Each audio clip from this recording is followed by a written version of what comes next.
The bass thundered through Club Euphoria, but all Onika could hear was the sound of her own heartbeat pounding in her ears. No, no, no. He found me. Her hands trembled as she clutched her cocktail glass. 6 months. She'd been free for 6 months. 6 months of finally sleeping without nightmares. 6 months of walking down the street without looking over her shoulder. 6 months of building a new life and soul, far away from everything that had hurt her. And now Marcus was here. In this club. Moving through the crowd like a predator who'd just spotted his prey. Their eyes met across the room, and the smile that spread across his face made her blood run cold. It was the same smile he'd given her right before. No. She couldn't think about that now. Onika? Girl, what's wrong? Jisoo grabbed her arm, concern flooding her face. But Onika couldn't answer. Marcus was pushing through the crowd, his jaw set in that familiar way that meant he was angry. Really angry. She had 2 choices: let him drag her back to hell, or trust a complete stranger who looked even more dangerous. Her desperate eyes scanned the VIP section. A man in a perfectly tailored black suit sat surrounded by guards, expensive bottles glittering on the table before him. Everything about him screamed danger, the tattoos peeking from his collar, the way his men positioned themselves like soldiers, the cold authority in his posture. Onika made her decision. She moved fast, slipping past the bodyguards before they could stop her. And then she did something completely insane. She sat directly on the stranger's lap. The man's body tensed beneath her. His crew reached for weapons. Time seemed to stop. But then his dark eyes met hers, and something shifted in his expression. Surprise. Then understanding. Please, Onika whispered desperately, her voice shaking. I'll explain everything. Just pretend you know me. Please. Welcome back to Afro-Korean Love Tales channel besties. Kindly hit the like and subscribe button as it will be of encouragement to me. The man's gaze moved past her shoulder. He must have seen Marcus approaching because his arms suddenly wrapped around her waist, possessive and protective at once. His lips brushed her ear as he whispered 3 words that changed everything: I'll protect you. Marcus's voice cut through the music. Get off him, now, Onika. The stranger stood, bringing Onika with him, still holding her close. When he spoke, his voice was low and dangerous, each word in Korean carrying the weight of an unspoken threat. His lieutenant stepped forward, translating with cold precision, the lady is with Mr. Kim. Leave. Now. Marcus reached for her anyway, and that's when Mr. Kim's hand shot out, gripping Marcus's wrist with enough force to make him wince. 6 hours earlier.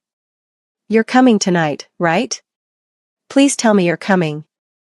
Jisoo's voice was bright with excitement as she video called Onika. Onika laughed, adjusting her phone while she organized her translations on her laptop.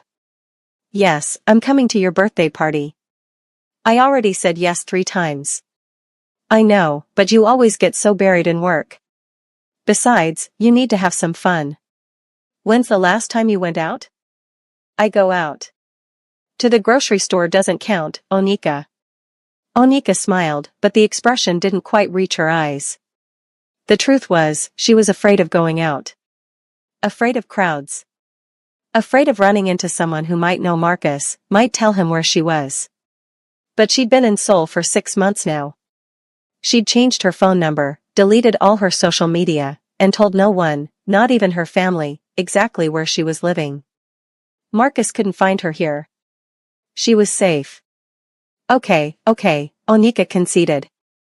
I'll be there at 10. What should I wear? Something hot.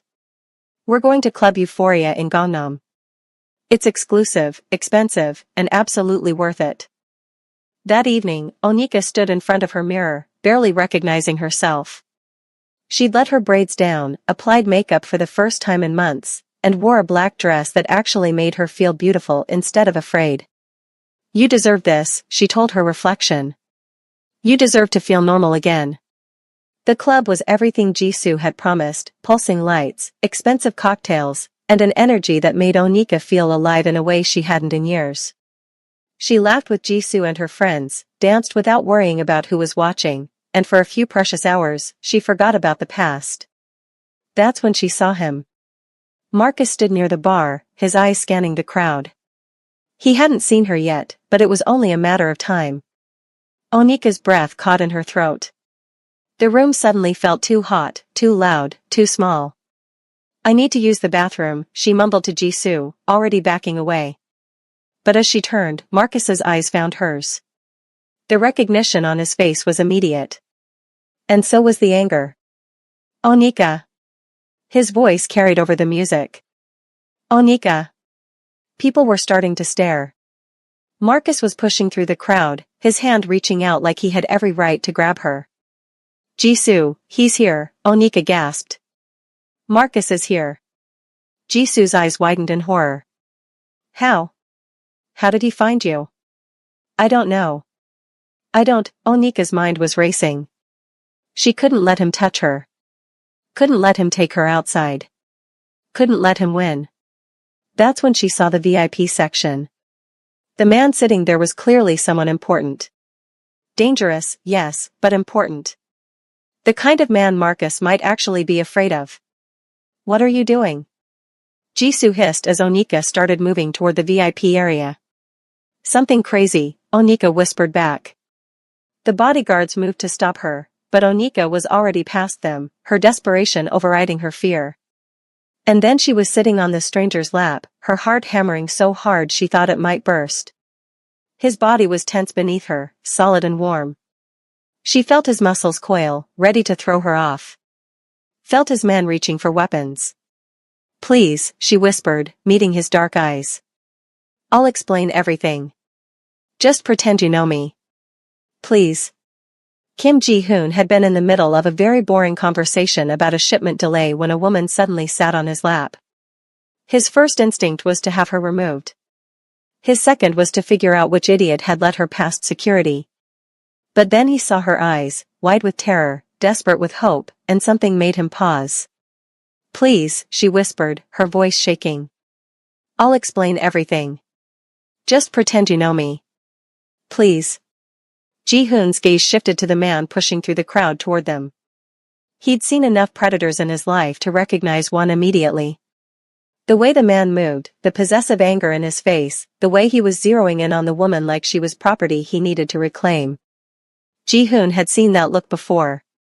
On the face of his sister's boyfriend, right before.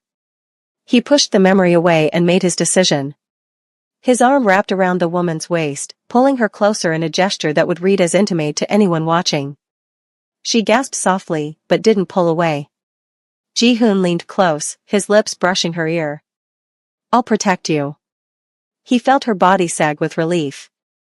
The man, Marcus, based on what the woman had called out earlier, reached their table, his face red with fury. Get off him, Onika, Marcus demanded, reaching for her. We're leaving. Now. Ji-hoon stood slowly, bringing Onika with him. He positioned her slightly behind him, his body a barrier between her and Marcus. Ji-hoon said quietly. Get your hands away. Marcus didn't speak Korean, but the tone was universal. Still, he tried again. This is between me and my girlfriend. Stay out of it. Ji-hoon's lieutenant, Tae-sung, stepped forward. The lady is with Mr. Kim. Leave. Now.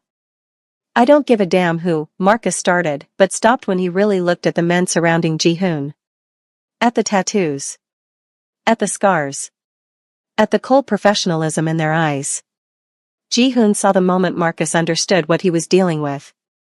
Onika, Marcus tried one more time, his voice switching to a pleading tone. Baby, come on. We can talk about this. Whatever I did, I'm sorry. Just come with me. She's not going anywhere with you, Ji-hoon said in English, his accent slight but his words clear. Marcus's hand shot out to grab Onika anyway, and Ji-hoon caught his wrist mid-reach, his grip vice-like. Touch her again, Ji-hoon said softly, his voice deadly calm, and you'll leave this club in an ambulance. Do you understand? The two men stared at each other. Ji-hoon saw Marcus calculating his options, saw the moment he realized he was outmatched. This isn't over, Marcus muttered, jerking his hand free. Onika, you can't hide from me forever. I'll find you. I always do. He disappeared into the crowd, but not before shooting Onika a look that promised retribution. Onika was shaking. Now that the immediate danger had passed, adrenaline was giving way to shock. Ji-hoon felt her legs start to buckle. Tae-sung, clear the private room, he ordered in Korean. And find out who that man is. I want his hotel, his flight information, everything. Tae-sung replied, already pulling out his phone. Ji-hoon gently guided Onika toward the back of the club, toward a private room where they wouldn't be disturbed. She was still trembling, her breathing shallow and fast. Hey, he said softly, switching back to English. You're safe now. Breathe. The private room was soundproofed, the heavy bass from the club reduced to a distant thump. Onika sat on the leather couch, her hands clasped tightly in her lap to stop them from shaking. Kim Ji-hoon poured her a glass of water from the bar, then sat across from her, giving her space. His men had positioned themselves outside the door. Drink, he said gently, sliding the glass toward her. Onika took it with trembling hands, gulping down half the glass before she could find her voice. I'm sorry. I'm so sorry. That was completely insane and I didn't know what else to do. Don't apologize. Ji-hoon's voice was calm, steady. Tell me what happened. And suddenly, Onika was crying. Not delicate tears, but the kind of deep, gasping sobs that came from 6 months of holding everything in. 6 months of pretending she was fine. 6 months of running. I'm sorry, she gasped again, wiping furiously at her face. God, I'm a mess. You're not. Ji-hoon handed her a box of tissues, his expression unreadable. Take your time. Onika took a shuddering breath, trying to compose herself. His name is Marcus. We dated for 2 years back in the States. At first, he was perfect. Charming, attentive, everything I thought I wanted. When did it change? About 6 months in. Little things at first, getting jealous when I talked to other men, checking my phone, wanting to know where I was all the time. I thought it meant he cared. She laughed bitterly. I was so stupid. You weren't stupid, Ji-hoon said quietly. Predators are good at hiding what they are. Onika looked at him, surprised by the understanding in his voice. It got worse, she continued. He started controlling what I wore, who I could see. My friends stopped calling because he'd make scenes every time we went out. My family thought I was pushing them away. But really, I was just trying to keep the peace. Trying to avoid making him angry. Did he hit you? The question was direct, but not unkind. Onika nodded, her throat tight. The first time, he apologized for days. Bought me flowers, took me to an expensive restaurant, cried and swore it would never happen again. She twisted the tissue in her hands. But it did happen again. And again. Until I stopped counting the times. How did you get away? I planned it for months. Saved money secretly, applied for translation jobs in different countries, told no one. Then one night, when he passed out drunk, I packed a bag and left. I went to the airport and took the first international flight I could afford. Seoul, Ji-hoon said. Seoul, Onika confirmed. I changed my number, deleted all my social media, didn't tell anyone where I was, not even my parents. I've been here for 6 months, working as a freelance translator, rebuilding my life. I finally felt safe. Her voice cracked. How did he find me? That's what we're going to find out. Ji-hoon leaned forward, his elbows on his knees. Do you have any mutual friends who might have told him? No. I cut everyone off. It was the only way. Social media? I deleted everything. Made new accounts under a different name. Could he have tracked your phone or credit cards? Onika shook her head. I got a new phone here, new bank account, everything. I was so careful. Ji-hoon pulled out his own phone, typing something quickly. My people will figure it out. In the meantime, you can't go back to wherever you're staying tonight. He knows you're in Seoul now. He'll be looking. I can't ask you to. You're not asking. I'm offering. Ji-hoon's dark eyes met hers. You need protection until we can deal with this situation. Deal with it how? Onika's voice was wary. That depends on what you want. I want him gone. I want him to leave me alone, to go back to America and forget I exist. She laughed bitterly. But Marcus doesn't give up on things he thinks belong to him. You don't belong to anyone, Ji-hoon said firmly. You understand that, right? You're not his property. Onika nodded, but she'd heard those words before from therapists, from hotlines, from well-meaning friends. It didn't change the fact that Marcus had never accepted it. I'll have my men take you to a safe location, Ji-hoon said, standing. Tomorrow, we'll figure out a more permanent solution. Why are you helping me? The question burst out of Onika before she could stop it. You don't know me. I literally just sat on your lap in the middle of a club. For all you know, I could be lying about everything. Ji-hoon was silent for a long moment. When he spoke, his voice was rough with old pain. I had a younger sister. Minseo. She was beautiful, smart, wanted to be a teacher. He turned to look out the tinted window overlooking the club. She met a man when she was 23. He seemed perfect.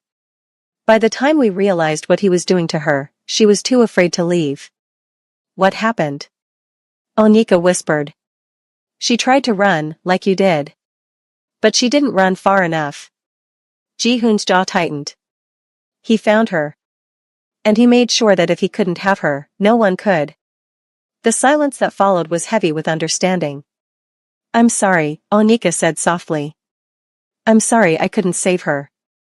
Ji-hoon turned back to face her. But I can help you. So I will. Before Onika could respond, there was a knock on the door. Taesung entered, speaking rapidly in Korean. Ji-hoon's expression darkened as he listened. What is it? Onika asked. Marcus is staying at the Grand Hyatt in Itaewon. He's been in Seoul for 3 days. 3 days? Onika's blood ran cold. He's been here for 3 days? My people are looking into how he found you. Ji-hoon pulled out a business card and a pen, writing something on the back. This is my personal number. Call me if anything happens. Anything at all. Onika took the card with shaking hands. I don't want to owe people, especially not. She trailed off, suddenly aware of what she'd been about to say. Especially not a gangster? Ji-hoon finished, a slight smile touching his lips. Smart instinct. But think of it this way, you've already seen my face, you know my name. If you were in danger from me, you'd already be in it. It was terrible logic, but somehow, Onika believed him. Besides, Ji-hoon added, his voice softer, you're not going to owe me anything. Call it payment for the best distraction I've had in months. That shipment meeting was incredibly boring. Despite everything, Onika found herself almost smiling. Thank you, Mr. Kim. Ji-hoon, he corrected. If you're going to sit on my lap, you should at least call me by my first name. This time Onika did smile, just a little. Thank you, Ji-hoon. 3 days passed like a held breath. Onika went back to her small apartment in Mapogu, triple-checking the locks and jumping at every sound. She tried to work on her translation projects, but found herself reading the same sentences over and over, unable to concentrate. On the second day, she noticed someone following her to the convenience store. Her heart had nearly stopped until she recognized him, one of Ji-hoon's men from the club, keeping a discreet distance but clearly watching. She didn't know whether to feel grateful or worried about what it meant that a mafia boss had assigned her a bodyguard. On the third day, she came home to find flowers outside her door. Onika knew what they were before she even saw the card. Red roses, a dozen of them, arranged in an expensive crystal vase. Her hand shook as she picked up the small envelope tucked among the thorns. The message inside was written in Marcus's handwriting, "You can't hide forever, baby. I always find what's mine. We need to talk. M." The vase slipped from Onika's hands, shattering on the hallway floor. Water and glass and blood-red petals scattered across the tile. She fumbled for her phone, her fingers barely able to work the screen. She pulled out Ji-hoon's card and dialed the number with shaking hands. He answered on the second ring. Onika? He knows where I live. Her voice came out as a whisper. Ji-hoon, he knows where I live. There are flowers outside my door. Lock your door. Don't open it for anyone except me. His voice was sharp, commanding. I'm sending Tae-sung now. I'll be there in 20 minutes. How did he find me? Onika was backing into her apartment, sliding the chain lock into place. I was so careful. So careful. We'll figure it out. Just stay inside. 20 minutes. Onika sank to the floor with her back against the door, clutching the phone like a lifeline. She could hear movement in the hallway, her neighbor probably wondering about the broken vase. Or maybe it wasn't her neighbor. Maybe it was. A knock on the door made her jump. Onika SSI? A male voice called in accented English. I'm Tae-sung. Mr. Kim sent me. She peered through the peephole and recognized the lieutenant from the club. Still, she didn't open the door until she heard Ji-hoon's voice through the phone. It's okay. That's Tae-sung. Let him in. The bodyguard was professional and efficient, checking her apartment room by room before positioning himself outside her door. Onika sat on her couch, arms wrapped around herself, trying not to fall apart. True to his word, Ji-hoon arrived exactly 20 minutes after the call. He was dressed more casually than at the club, black jeans, a simple t-shirt, leather jacket, but somehow he still carried that same aura of controlled danger. Show me the flowers, he said without preamble. Onika led him to the hallway. Ji-hoon crouched down, examining the scattered petals and broken glass without touching anything. His jaw tightened as he read the card. He's escalating, Ji-hoon said quietly. This is a power play. He wants you to know he can get to you whenever he wants. It's working, Onika said, her voice barely steady. I'm terrified. Ji-hoon stood, his dark eyes serious. Pack a bag. You're not staying here tonight. Where? My penthouse. It has security, cameras, a doorman who knows not to let anyone up without my explicit permission. He held up a hand before she could protest. This isn't optional, Onika. If you stay here, he'll come back. And next time it won't be flowers. Ji-hoon's penthouse was in Gangnam, on the top floor of a sleek glass building that probably cost more than Onika would make in her entire lifetime. The elevator required a key card to access the penthouse level, and there were cameras everywhere. The security system is connected directly to my phone, Ji-hoon explained as he unlocked the door. If anyone tries to access this floor without authorization, I'll know immediately. The apartment was exactly what Onika expected, modern, minimalist, expensive. Floor-to-ceiling windows overlooked the Seoul skyline, glittering with lights. Everything was in shades of black, white, and gray, except for a few pieces of art on the walls. Guest room is down the hall, second door on the left, Ji-hoon said, setting down her bag. Bathroom is attached. Kitchen is fully stocked, help yourself to anything. I have to go out for a few hours, but Tae-sung will be outside if you need anything. You're leaving? Onika tried to keep the panic out of her voice. Ji-hoon's expression softened slightly. I have some business to handle. But you're safe here, I promise. No one can get to you. After he left, Onika explored the guest room. It was bigger than her entire apartment, with a king-sized bed, a desk, and windows that overlooked the Han River. The bathroom had a massive tub and a shower with about a dozen different settings. She should have felt grateful. Instead, she felt trapped.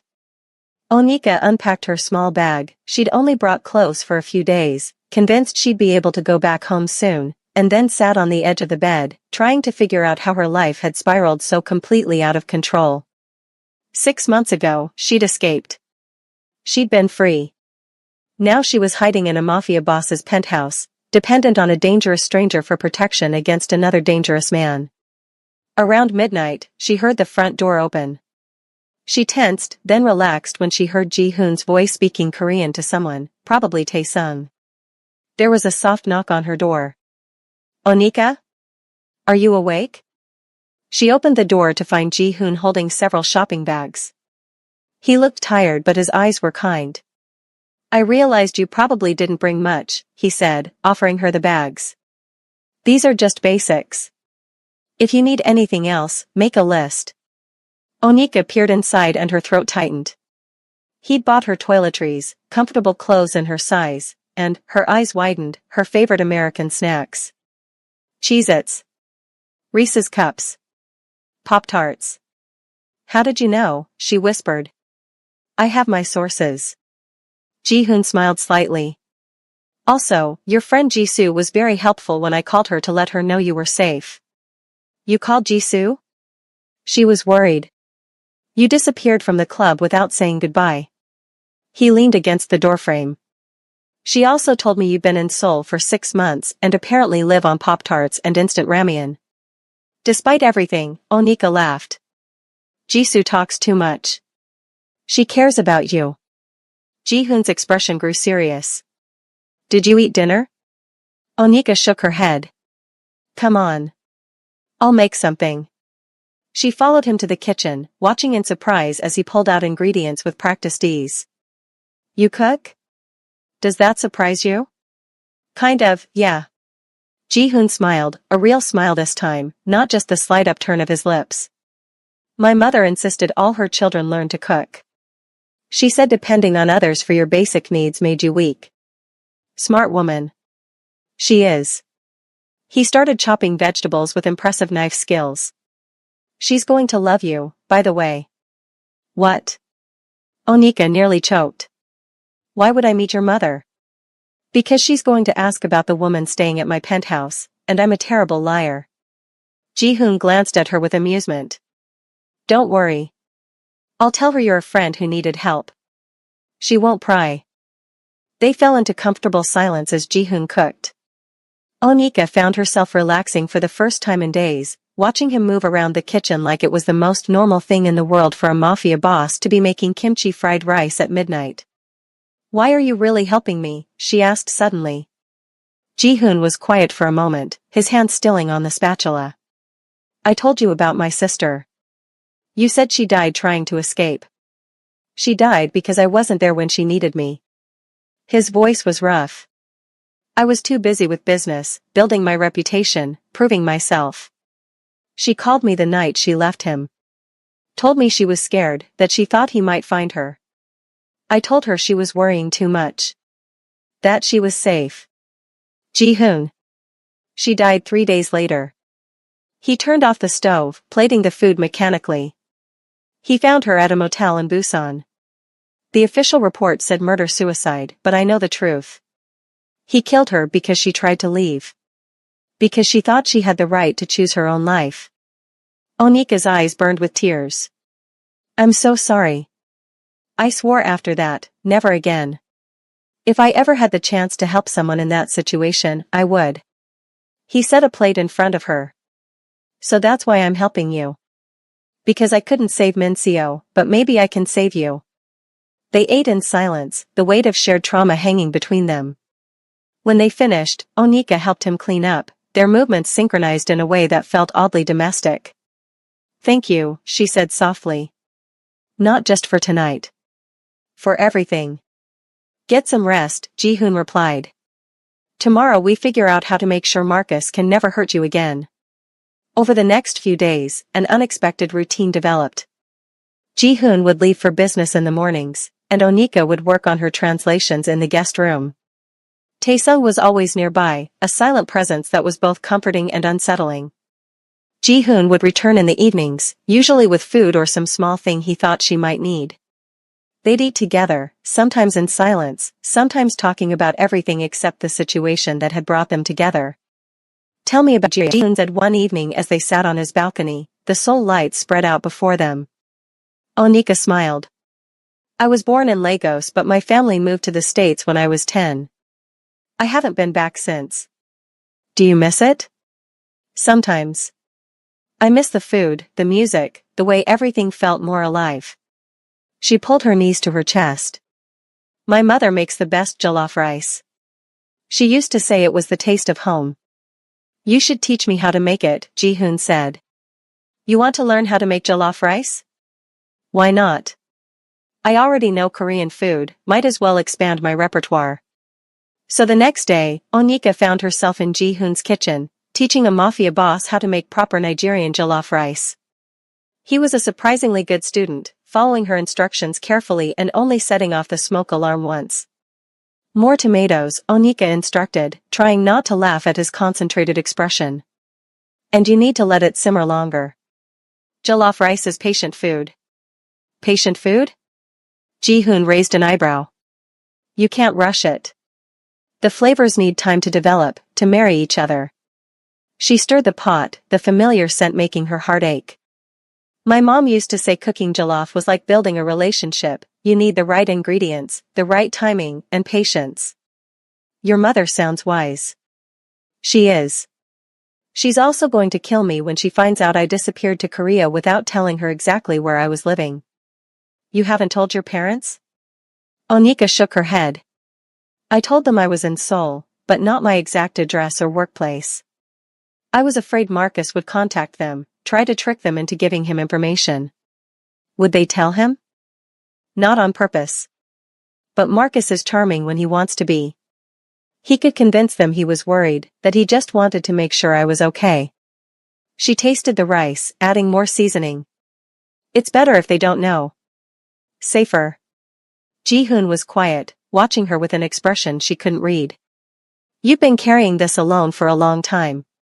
I didn't have a choice. You have one now. He moved closer, his presence warm at her back. You don't have to do this alone anymore. Onika turned to look at him, surprised by the intensity in his eyes. For a moment, something passed between them, an understanding, a connection that went beyond protector and protected. The moment was broken by Onika's phone ringing. She didn't recognize the number, but something made her answer it. Hello? Onika. Marcus's voice made her freeze. We need to talk. Ji-hoon was beside her instantly, his hand on her shoulder. He mouthed, put it on speaker. With shaking hands, Onika did. I don't want to talk to you, Marcus, she said, trying to keep her voice steady. I want you to leave me alone. Baby, don't be like that. I came all this way to find you. The least you can do is hear me out. How did you get this number? I have my ways. Just like I have ways of finding out where you're staying now. Marcus's voice took on a harder edge. Nice place in Gangnam. Very expensive. Who's paying for it, Onika? Is it that Korean guy from the club? Ji-hoon's jaw tightened, but he remained silent. That's none of your business, Onika said. Everything about you is my business. You're mine, Onika. You've always been mine. And I'm not leaving Korea without you. Then you're never leaving, Onika said, her voice stronger now. Because I'm not going anywhere with you. We'll see about that. The threat in Marcus's voice was clear. I'll be in touch. He hung up. Onika stared at the phone, her hands shaking. He knows where I am. He knows about this place. He's bluffing, Ji-hoon said calmly. There's no way he could know about this penthouse. But we're going to make sure. He pulled out his own phone, speaking rapidly in Korean. Within an hour, Ji-hoon's security team had swept the entire building and increased patrols. But the damage was done, Onika's fragile sense of safety had been shattered again. That night, she couldn't sleep. Every sound made her jump. Every shadow seemed to hide a threat. Around 3 a.m, she gave up and went to the kitchen for water. Ji-hoon was already there, standing by the window with a glass of whiskey. Can't sleep either, he asked without turning around. Every time I close my eyes, I see him. Onika leaned against the counter. I keep thinking about what he said. That he's not leaving without me. He's not taking you anywhere, Ji-hoon said firmly. I won't let that happen. You can't watch me forever. Eventually, I'll have to go back to my real life, and when I do, then we make sure there's no threat waiting for you. Ji-hoon turned to face her, his expression serious. I've been making some calls. There are ways to handle this situation. What kind of ways? Legal ways, mostly. We can document his harassment, get a restraining order, have him deported. Marcus doesn't care about restraining orders. Then we make him care. Something dangerous flashed in Ji-hoon's eyes. Men like him only understand one language, power. We show him that coming after you means coming after me. And no one is stupid enough to come after me. I don't want you to hurt him because of me. You think this is just for you? Ji-hoon's voice was intense. Men like Marcus don't stop with one victim. If we don't stop him now, he'll hurt someone else. Maybe he already has. The thought made Onika's stomach turn. She'd been so focused on her own survival that she hadn't considered Marcus might have moved on to someone else after she left. What do you suggest? She asked quietly. We set a trap. You meet with him, public place, lots of witnesses, and you'll be wearing a wire. We get him on recording making threats, admitting to past abuse. Then we hand everything over to the authorities along with evidence of any illegal activities he might be involved in. And if he doesn't take the bait? Then we try option B. Which is? Ji-hoon smiled, but there was no warmth in it. You let me have a conversation with him. Korean style. The next morning, Onika woke to frantic knocking on her door. She stumbled out of bed, disoriented, to find Ji-hoon standing in the hallway with his phone in hand, his expression dark. What's wrong? She asked, fear immediately flooding her system. Your apartment. Marcus broke in last night. Ji-hoon showed her his phone, photos from what looked like a security camera. Her small apartment had been completely trashed. Furniture overturned, clothes thrown everywhere, dishes smashed on the floor. Onika felt sick. Oh my god. There's more. Ji-hoon swiped to another image, words spray painted on her wall in red, you can't hide from me. Her legs gave out. Ji-hoon caught her, guiding her to sit on the edge of the bed. He's escalating faster than I expected, Ji-hoon said grimly. This isn't just about getting you back anymore. He's angry. Humiliated. That makes him more dangerous. What do we do? Onika whispered. My people tracked his movements last night. He's been posting on social media, American expat groups, teaching forums, anywhere he thinks someone might know you. He's offering money for information about your whereabouts.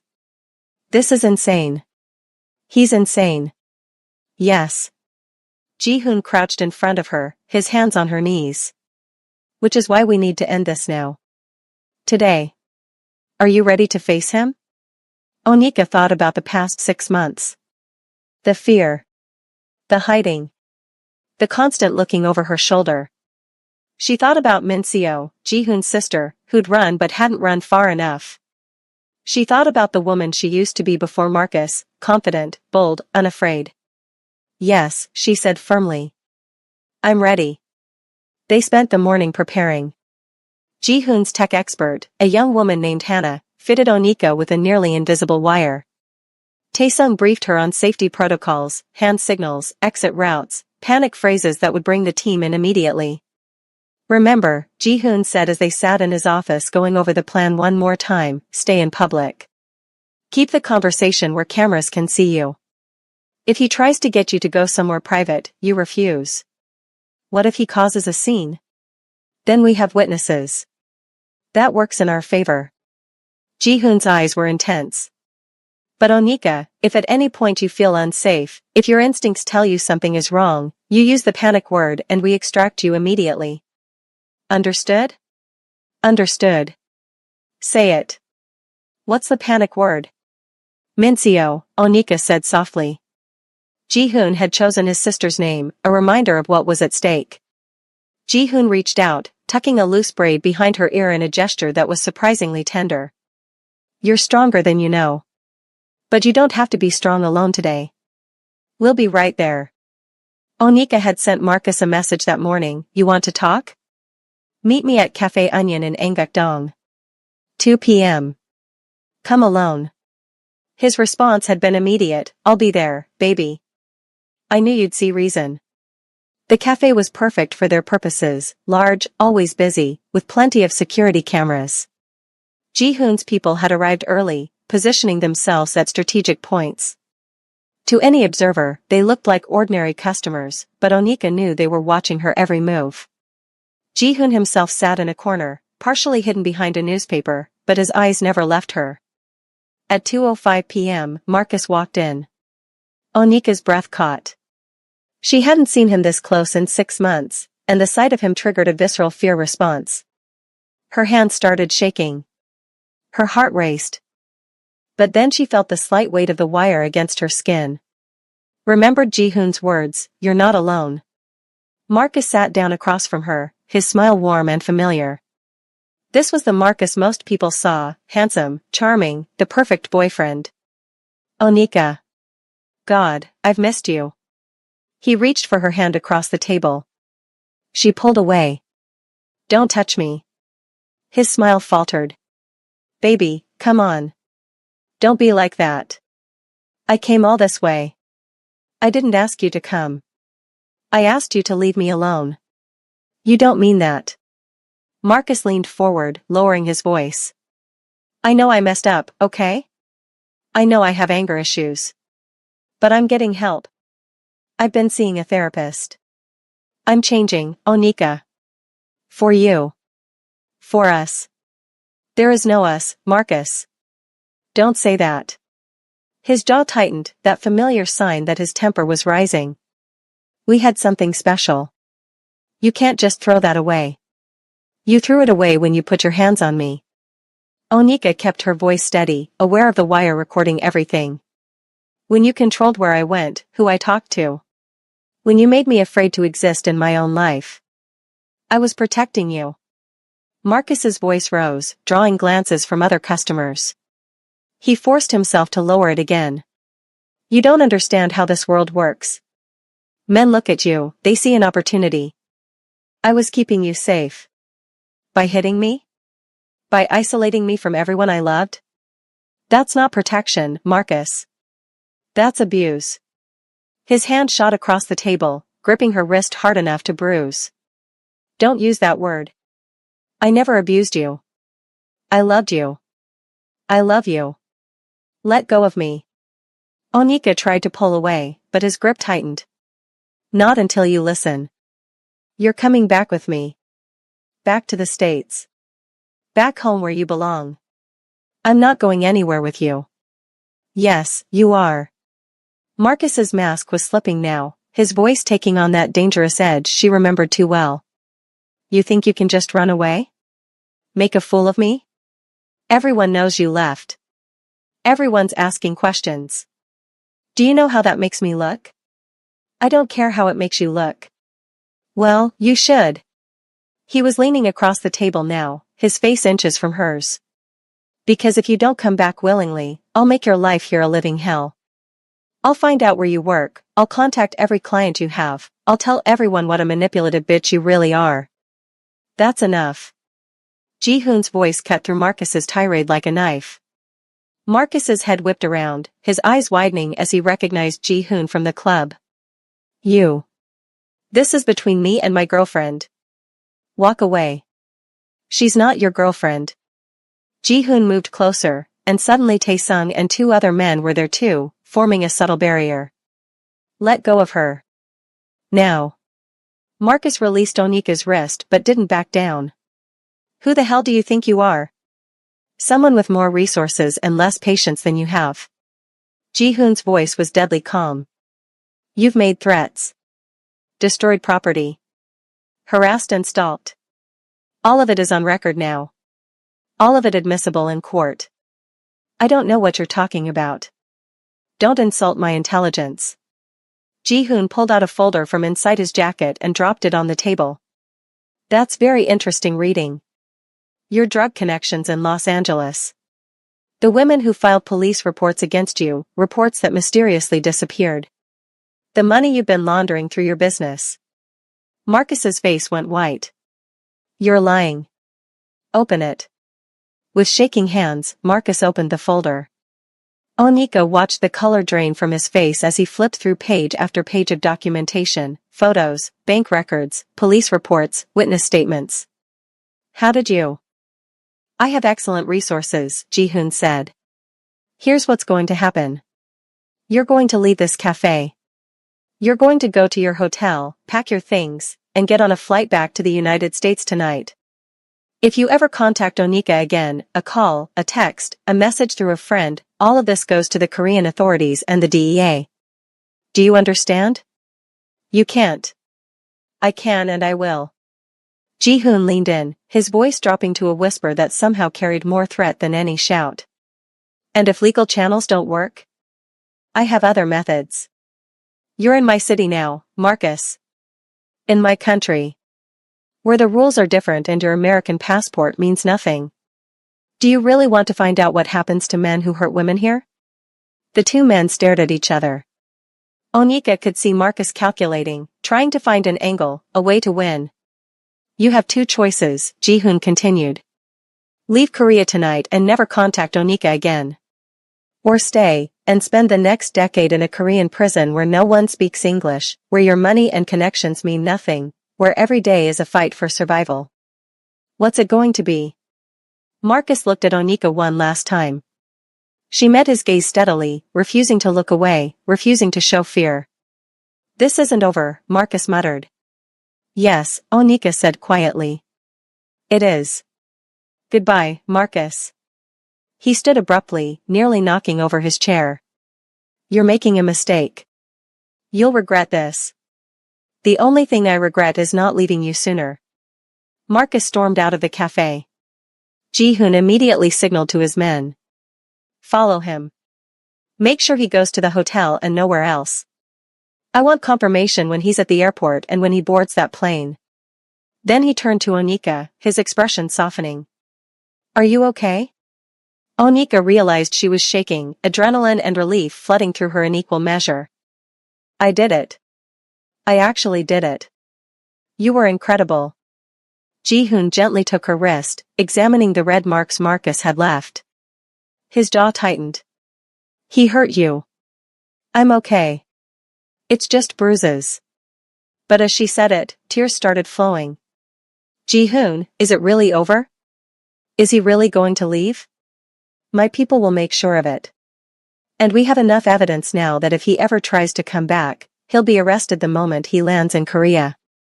Ji-hoon pulled her into his arms, and Onika let herself collapse against his chest, finally allowing herself to feel safe. It's over, Onika. You're free. That night, at 11:47 p.m., Ji-hoon received confirmation that Marcus had boarded a flight to Los Angeles. Onika was curled up on Ji-hoon's couch when he told her, a blanket wrapped around her shoulders, his cat, a fact she'd only recently discovered, purring in her lap. He's gone, Ji-hoon said, sitting beside her. Really gone. Onika closed her eyes, letting the reality sink in. I keep waiting for the other shoe to drop. For him to come back. He won't. We've also filed the paperwork for an international restraining order. If he comes within 100 miles of you, he'll be arrested. Thank you. The words felt inadequate for everything Ji-hoon had done. I don't know how I'll ever repay you. Ji-hoon was quiet for a moment, his dark eyes studying her face. Have dinner with me. What? Dinner. Tomorrow night. As equals, not as protector and protected.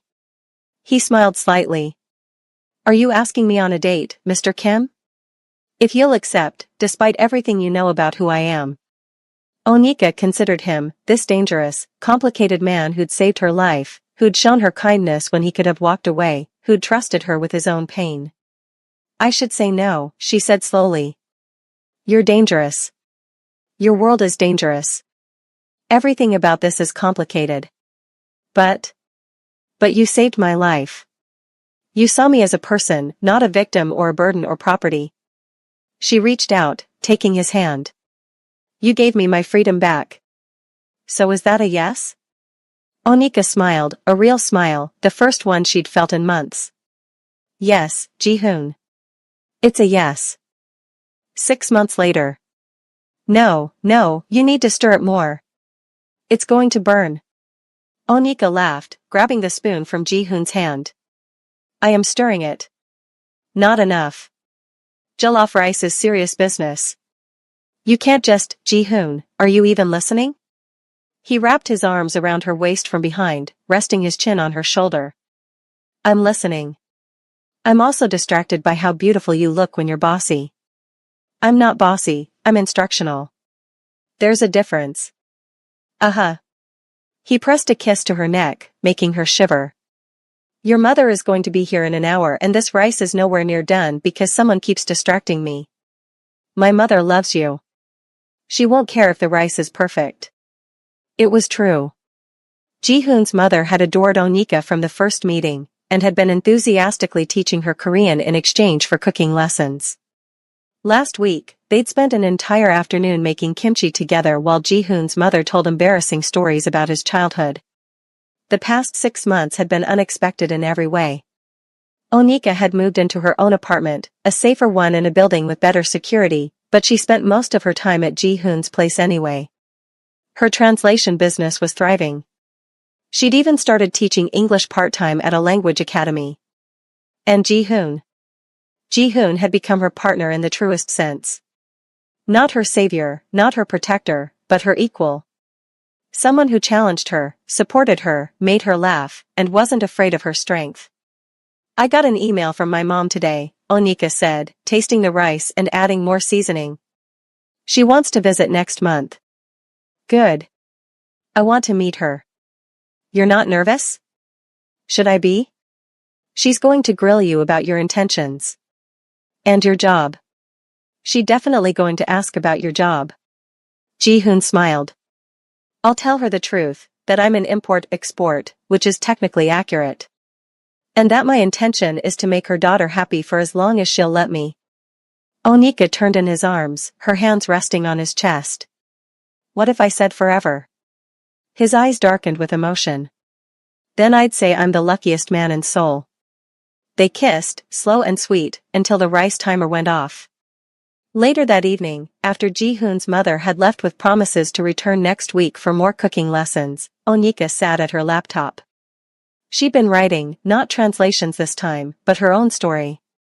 The story of a woman who ran, who survived, who found unexpected sanctuary in the most unlikely place. What are you working on? Ji-hoon asked, bringing her tea.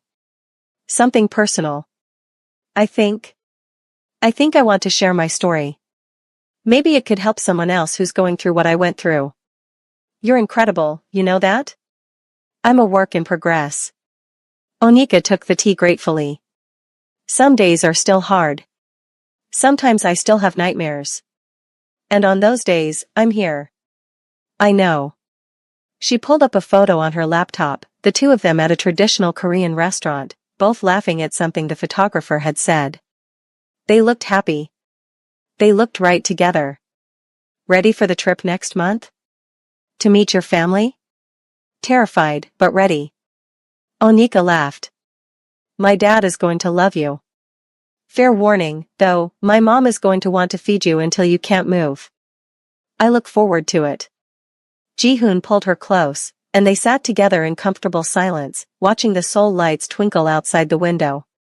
Onika thought about the night 6 months ago when she'd sat on a stranger's lap out of pure desperation. How terrified she'd been. How certain she was that Marcus would find a way to drag her back. She thought about Ji-hoon whispering "I'll protect you" and meaning it. But more than that, she thought about how he'd given her the tools to protect herself. How he'd stood beside her, not in front of her, when she faced her demons. How he'd seen her not as something fragile to be guarded, but as someone strong enough to fight her own battles, with backup when she needed it. What are you thinking about? Ji-hoon asked softly. That the scariest monster I ever faced wore a familiar face and claimed to love me, Onika said, echoing the words she'd been writing. But you showed me what real protection looks like. Not control, but freedom. Not possession, but respect. Ji-hoon kissed her forehead. You saved yourself, Onika. I just made sure you had a safe place to land. We saved each other, she corrected, taking his hand. And it was true. Because while Ji-hoon had given her physical protection and resources, she'd given him something just as valuable. She'd given him the chance to honor his sister's memory. To turn his grief into purpose. To prove that sometimes, you do get a second chance to save someone. Come on, Ji-hoon said, pulling her to her feet. It's late. Tomorrow we have that appointment with the lawyer about your permanent residency visa. And then Korean language class. And then I'm taking you to that new Nigerian restaurant that opened in Itaewon. You don't have to. I want to. He cupped her face in his hands. I want to know every part of you. Your culture, your language, your history. All of it. Onika's eyes filled with happy tears. I love you. It was the first time she'd said it. Ji-hoon's face transformed, a genuine smile breaking through his usually controlled expression. He whispered. I love you too. As they walked to the bedroom, hand in hand, Onika felt something she hadn't felt in years, hope. Real, unshakable hope for the future. She'd run from darkness and found light in the most unexpected place. She'd lost herself and found herself again, stronger than before. And she'd learned that sometimes, the boldest thing you can do is ask a dangerous stranger for help, and trust that not all dangerous men are dangerous to you. If you enjoyed this story, please like this video, subscribe to our channel for more amazing stories, and comment below telling us what you thought about Onika and Ji-hoon's journey. What would you have done in Onika's situation? Let us know. Don't forget to hit that notification bell so you never miss our next upload.